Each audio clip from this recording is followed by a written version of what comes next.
Merci Vincent et bonjour à vous. Philippe Bouvard, allô, ici Bouvard, c'est parti jusqu'à midi, c'est sur RTL. Bonjour Philippe. Bonjour Isabelle. On attend beaucoup de choses de nos entreprises. D'abord qu'elles donnent une prime aux salariés, ensuite si possible qu'elles augmentent les salaires et qu'elles diminuent dans le même temps les renseignements. Oui, c'est la tendance et celle-là, elle remonte à la dernière loi du travail. Alors, pour en savoir davantage, je vais donner la parole à maître Marie-Hélène Bensadoun, qui est spécialiste du droit du travail. Bonjour maître. Bonjour. Est-ce que les patrons sont devenus plus curieux et les salariés plus discrets ? Alors, les patrons plus curieux, je ne crois pas. D'ailleurs, ils ont le droit à la curiosité, mais cette curiosité, elle est quand même strictement encadrée par la loi. Quant aux salariés plus discrets, je ne crois pas qu'ils soient plus discrets. Les salariés, ils ont un droit d'expression qui est tout à fait qui existe dans l'entreprise. Je pose la question autrement. Est-ce que c'est une pratique ancienne et est-ce que c'est la réaction à ces pratiques qui est nouvelle ? Ce qu'il faut se dire, c'est que le salarié dans l'entreprise, il a un droit très strict au respect de sa vie privée. Bien sûr, tout ça est parfaitement légal et défini par la loi.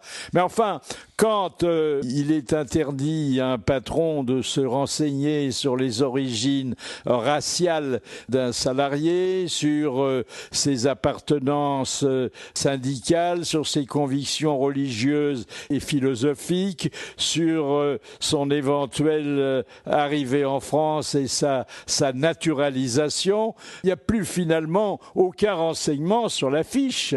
Il y a plus, on a effectivement, tous les points que vous évoquez, si vous voulez, c'est des points qui, toutes les questions que vous évoquez sont des questions en réalité qui relèvent à la fois de la vie privée du salarié et qui ont pour objectif d'éviter que le salarié soit discriminé. Donc c'est plutôt cette obligation qui est donnée à l'employeur de ne pas collecter ce type d'informations, c'est plutôt protecteur pour le salarié. Et donc on doit plutôt s'en féliciter. Alors, est-ce qu'on considère l'appartenance syndicale comme un élément de la vie privée ?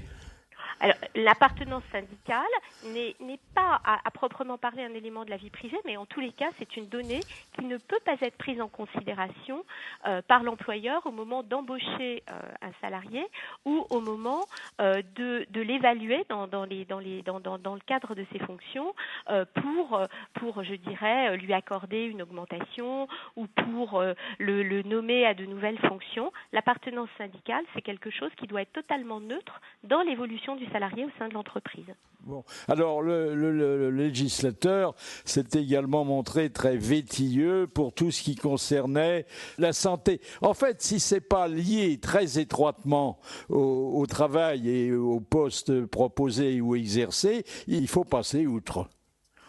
Ce sont des éléments qui ne peuvent pas entrer en considération, être pris en considération dans le cadre de la relation de travail. Mais par exemple, la santé, c'est important, la santé. Oui, c'est important, mais vous savez que sur la santé, il y a une autre question qui est en fait le secret professionnel. Donc, les éléments portant sur la santé du salarié sont des éléments... Enfin, la santé, oui, c'est personnel.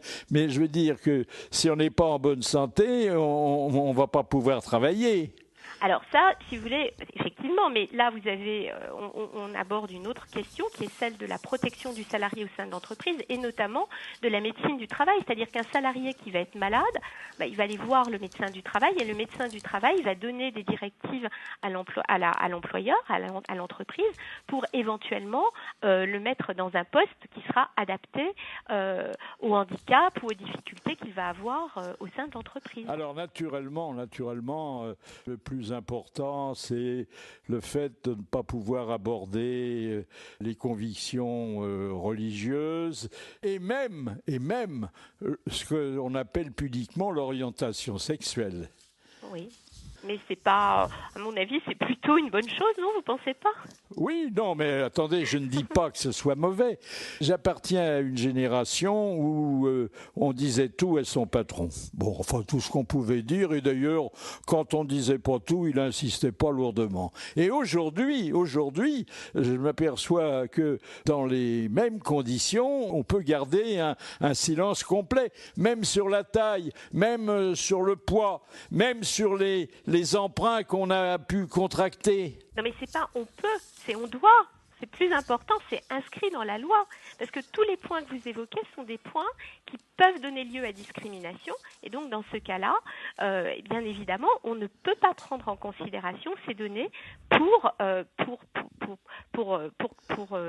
je dirais, suivre la carrière du salarié dans l'entreprise. Vous avez l'air de le regretter. Mais pourtant... Alors, c'est quand même des garanties qui sont données aux salariés. Si on transgresse les dispositions que nous venons d'évoquer, ça coûte cher, hein? Oui, ça peut coûter très cher. Ça peut d'abord vous conduire devant les juridictions pénales et ça peut aussi générer des dommages et intérêts pour le salarié qui serait discriminé. Ça peut aussi avoir des effets extrêmement néfastes en matière d'image de l'entreprise. Alors, c'est prévu pour le salarié et également, j'imagine, pour le candidat à une embauche. Exactement. Le candidat à une embauche a droit aussi à une protection très très stricte de sa vie privée. Vous vous rendez compte, le candidat à une embauche qu'on n'a pas embauché, il peut se venger en disant que le patron l'a soumis à un interrogatoire illégal. Bah écoutez, on est toujours dans cette notion que j'évoquais tout à l'heure de discrimination.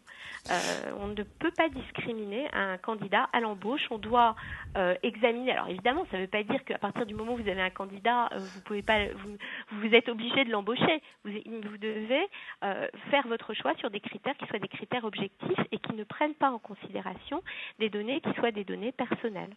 Voilà, il manque plus que la couleur du gilet, mais ça, c'était pas prévu il y a quelques mois quand on a voté le texte. Merci, Maître Bensadoun.